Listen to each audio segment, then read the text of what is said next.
Accounting for Partnership Basic Concepts, Past Adjustment, Question number 86, NCERT, Exercise 39. ഈ question നന്നായി വായിച്ചു നോക്കാം. ഇവിടെ 3 പാർട്ട്നേഴ്സാണ്, എൽവിൻ, മോനു ആൻഡ് അഹമ്മദ്. ഇവരുടെ ക്യാപിറ്റൽ എത്രയാണ്? 80,000, 60,000 ആൻഡ് 40,000. ഏത് ഡേറ്റിലാണ്? 31 മാർച്ച് 2006 അതുകൊണ്ട് ഈ തന്നിരിക്കുന്ന ക്യാപിറ്റൽ ക്ലോസിംഗ് ക്യാപിറ്റലാണ്. ഇവിടെ ഈ ക്ലോസിംഗ് ക്യാപിറ്റൽ കിട്ടിയിരിക്കുന്നത് ഏതൊക്കെ ഐറ്റംസ് അഡ്ജസ്റ്റിന് ശേഷമാണ്? After making adjustments for profit drawings. അതായത് പ്രോഫിറ്റും ഡ്രോയിങ്സും അഡ്ജസ്റ്റിന് ശേഷമാണ് ഇവിടെ ക്ലോസിംഗ് ക്യാപിറ്റൽ കിട്ടിയിരിക്കുന്നത്. ഇനി ഇവിടെ വന്നിരിക്കുന്ന എറേഴ്സ് എന്തൊക്കെയാണെന്ന് നോക്കാം. It was discovered that interest on capital and interest on drawings had been omitted. 2 ഐറ്റമാണ് വിട്ടുപോയിരിക്കുന്നത്, interest on capital and interest on drawings. ഇനി ഇൻട്രസ്റ്റ് ഓൺ ക്യാപിറ്റലും ഇൻട്രസ്റ്റ് ഓൺ ഡ്രോയിങ്സും എത്രയാണെന്ന് നോക്കി നോക്കാം. Interest on capital at 5%. അപ്പോൾ rate of interest on capital എത്രയാണ്? 5% ആണ്.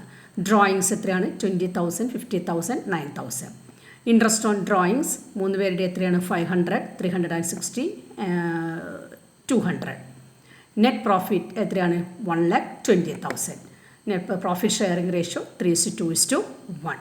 അപ്പം നമ്മൾ നെസസറി അഡ്ജസ്റ്റ്മെൻറ്റ് എൻട്രീസ് എഴുതാനാണ് പറഞ്ഞിരിക്കുന്നത്. അപ്പോൾ ആദ്യം profit and loss adjustment account വരയ്ക്കണം. Profit and loss adjustment account വരച്ച് കഴിഞ്ഞാൽ വിട്ടുപോയ ഐറ്റംസ് എൻ്റർ ചെയ്യണം.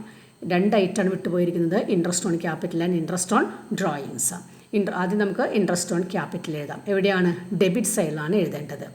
ഇനി ഇൻട്രസ്റ്റ് ഓൺ ക്യാപിറ്റൽ കണ്ടുപിടിക്കേണ്ടത് ഓപ്പണിംഗ് ക്യാപിറ്റലുകളായിരിക്കണം. ഇവിടെ ക്ലോസിംഗ് ക്യാപിറ്റലാണ് തന്നിരിക്കുന്നത്. അപ്പോൾ എങ്ങനെ കണ്ടുപിടിക്കാം? ക്ലോസിംഗ് ക്യാപിറ്റൽ, ഓരോരുത്തരുടെയും ക്ലോസിംഗ് ക്യാപിറ്റൽ എഴുതാം. അതിൻ്റെ താഴെ എന്തൊക്കെ അഡ്ജസ്റ്റ്മെൻറ്റുകൾ ചെയ്യണം? ഡ്രോയിങ്സ് ആഡ് ചെയ്യണം. ഡ്രോയിങ്സ് നമുക്കിവിടെ തന്നിട്ടുണ്ട് 20,000, 15,000, 9,000. നെറ്റ് പ്രോഫിറ്റ് ലെസ് ചെയ്യണം. നെറ്റ് പ്രോഫിറ്റ് എത്രയാണ്? 1,20,000 ആണ്.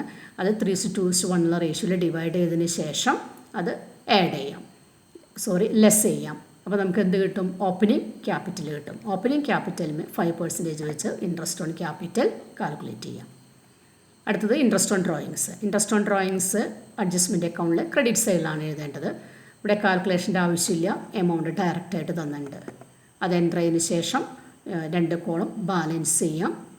ബാലൻസ് ചെയ്യുമ്പോൾ നെറ്റ് ലോസ് അല്ലെങ്കിൽ നെറ്റ് പ്രോഫിറ്റ് ആയിരിക്കും കിട്ടുന്നത്. അത് പാർട്ട്നേഴ്സ് ക്യാപിറ്റൽ അക്കൗണ്ടിലേക്ക് ട്രാൻസ്ഫർ ചെയ്യാം. അതിനുശേഷം സ്റ്റേറ്റ്മെൻറ്റ് വരയ്ക്കാം. Statement showing net effect.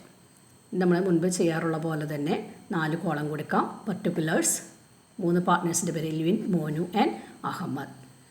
അതിൽ ഇൻട്രസ്റ്റ് ഓൺ ക്യാപിറ്റൽ ക്രെഡിറ്റ് കോളത്തിൽ എഴുതാം. ഇൻട്രസ്റ്റ് ഓൺ ഡ്രോയിങ്സ് ഡെബിറ്റ് കോളത്തിൽ എഴുതാം. Net profit or net loss. Net profit ആണെങ്കിൽ ക്രെഡിറ്റ് സൈഡിൽ എഴുതാം, നെറ്റ് ലോസ് ആണെങ്കിൽ ഡെബിറ്റ് സൈഡിൽ എഴുതാം. അതിനുശേഷം നെറ്റ് ഇഫക്റ്റ് എത്രയാണെന്നുള്ളത് കണ്ടുപിടിക്കാം. അതിൻ്റെ ജേണൽ എൻട്രി എഴുതാം. Next one, question number 87, exercise 42. Question നന്നായി വായിച്ചു നോക്കാം.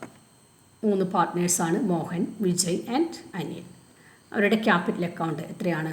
30,000, 25,000, 20,000. In arriving at these figures, the profit for the year entered, amounting to ₹24,000, had been credited to partners in the proportion in which they shared profit. During the year, their drawings were 5,000, 4,000, 3,000 respectively. അതായത് നമുക്കിവിടെ ക്യാപിറ്റലിൻ്റെ balance തന്നിട്ടുണ്ട്.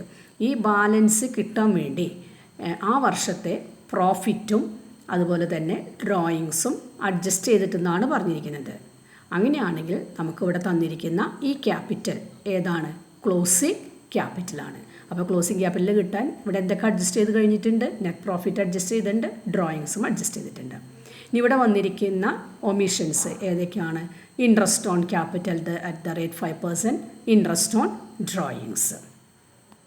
അപ്പോൾ നമുക്കിവിടെ correction നടത്താം. Profit and loss adjustment account വരയ്ക്കാം. ആദ്യം interest on ക്യാപിറ്റലിലെ debit സൈഡിൽ എൻ്റർ ചെയ്യാം. ഇൻട്രസ്റ്റ് ഓൺ ക്യാപിറ്റൽ കണ്ടുപിടിക്കേണ്ടത് ഓപ്പണിംഗ് ക്യാപിറ്റലുകളായിരിക്കണം. തന്നിരിക്കുന്നത് ക്ലോസിംഗ് ക്യാപിറ്റലാണ്. അപ്പോൾ എങ്ങനെ ഓപ്പണിംഗ് കണ്ടുപിടിക്കാം? ക്ലോസിംഗ് ക്യാപിറ്റലിൽ നിന്നും ഷെയർ ഓഫ് പ്രോഫിറ്റ് ലെസ് ചെയ്യാം, അതുപോലെ തന്നെ ഡ്രോയിങ്സ് ആഡ് ചെയ്യാം. ഇവിടെ ഷെയർ ഓഫ് പ്രോഫിറ്റ്സ് നമുക്കിവിടെ തന്നിട്ടില്ല. അപ്പോൾ അതുകൊണ്ട് ഈക്വൽ റേഷ്യോയിലായിരിക്കണം ഡിവൈഡ് ചെയ്യേണ്ടത്. അതിനുശേഷം ഓപ്പണിംഗ് ക്യാപിറ്റലിൽ ഇൻട്രസ്റ്റ് ഓൺ ക്യാപിറ്റൽ കണ്ടുപിടിക്കുക. അതിനുശേഷം ഇൻട്രസ്റ്റ് ഓൺ ഡ്രോയിങ്സ് എഴുതാം, അത് ബാലൻസ് ചെയ്യാം. ബാലൻസ് ചെയ്ത ശേഷം നെറ്റ് പ്രോഫിറ്റ് അല്ലെങ്കിൽ നെറ്റ് ലോസ് പാർട്ട്നേഴ്സ് ക്യാപിറ്റൽ അക്കൗണ്ടിലേക്ക് ട്രാൻസ്ഫർ ചെയ്യാം. അതിനുശേഷം സ്റ്റേറ്റ്മെൻറ്റ് വരയ്ക്കാം. ഈ 3 item interest on capital, interest on drawings, profit and loss adjustment account 3 item enter ചെയ്യാം, ബാലൻസ് ചെയ്യാം. ബാലൻസ് ചെയ്യുമ്പോൾ ഇവിടെ കിട്ടുന്ന ആൻസർ 550 ആയിരിക്കും. ഇവിടെ നിങ്ങൾക്ക് ടെക്സ്റ്റ് ബുക്കിലെ ആൻസർ തന്നിരിക്കുന്നത് 450 എന്നാണ്. 450 അല്ല 550 ആണ് എഴുതേണ്ടത്. Next one, question number 88 NCERT exercise 43. 3 പാർട്ട്നേഴ്സാണ്, അഞ്ജു, മഞ്ജു ആൻഡ് മമത. അവരുടെ ഫിക്സഡ് ക്യാപിറ്റലാണ് തന്നിരിക്കുന്നത് 10,000, 8,000, 6,000. ഫിക്സഡ് ക്യാപിറ്റൽ ആയതുകൊണ്ട് ഇതെപ്പോഴും ഓപ്പണിംഗ് ക്യാപിറ്റൽ തന്നെയായിരിക്കും. അവിടെ ഇൻട്രസ്റ്റ് ഓൺ ക്യാപിറ്റൽ 5% ആണ്. പക്ഷെ അവിടെ ലാസ്റ്റ് 3 വർഷത്തേക്ക് ഇൻട്രസ്റ്റ് ഓൺ ക്യാപിറ്റൽ എൻ്റർ ചെയ്തിട്ടില്ല എന്നാണ് പറഞ്ഞിരിക്കുന്നത്. ആ 3 വർഷത്തെയും പ്രോഫിറ്റ് ഷെയറിംഗ് റേഷ്യോ ആണ് തന്നിരിക്കുന്നത്. അതായത് ഈ 3 വർഷം ഇൻട്രസ്റ്റ് ഓൺ ക്യാപിറ്റൽ അഡ്ജസ്റ്റ് ചെയ്യാതെയാണ് നെറ്റ് പ്രോഫിറ്റ് ഡിവൈഡ് ചെയ്തിരിക്കുന്നത്. അപ്പോൾ നമ്മളിവിടെ എങ്ങനെ കറക്ഷൻ നടത്തണം? 3 വർഷത്തെയും profit and loss adjustment account വരയ്ക്കണം. ഇൻട്രസ്റ്റ് ഓൺ ക്യാപിറ്റൽ എൻ്റർ ചെയ്യണം. അതിനുശേഷം നെറ്റ് ലോസ് ആയിരിക്കും കിട്ടുന്നത്. അത് തന്നിരിക്കുന്ന റേഷ്യോയിൽ 3 വർഷം ഡിവൈഡ് ചെയ്യാം. ഇത് എങ്ങനെയാണ് കാൽക്കുലേറ്റ് ചെയ്യണമെന്നുള്ളത് ക്വസ്റ്റ്യൻ നമ്പർ 84 ചെയ്തിട്ടുണ്ട്. NCERT do to yourself question number 3. അതിൽ ചെയ്ത പോലെ തന്നെയാണ് ഇത് ചെയ്യേണ്ടത്. അതുകൊണ്ട് ഞാനിവിടെ വീണ്ടും അത് എഴുതി കാണിക്കുന്നില്ല. അപ്പോൾ ക്വസ്റ്റ്യൻ നമ്പർ 84 തന്ന പോലെ നിങ്ങൾ ചെയ്തിരിക്കുന്നത് പോലെ അത് നോക്കി ഇതിൻ്റെ ആൻസർ കണ്ടുപിടിക്കുക.